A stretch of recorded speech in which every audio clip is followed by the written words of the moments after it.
My name is Katy Hurley and I'm Equine Events Officer for Arwain DGC.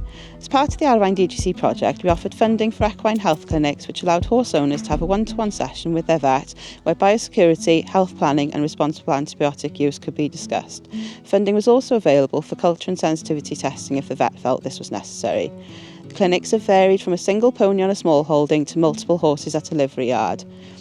Overall, the clinics have been well received by both vets and owners, and feedback shows the majority of owners found the clinic useful or very useful, with a high proportion stating that following the clinic they've made changes to improve the health of their horse. I'm here today with John Edwards of Cotts Equine Hospital, who provided a number of our equine health clinics.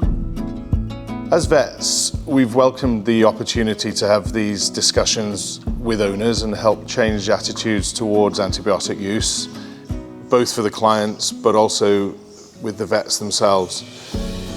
Almost a third of the owners who had a clinic with Cotts avoided antibiotic use, and the clinics have helped reinforce the benefit of taking swabs, doing culture and sensitivity testing before and even during treatment.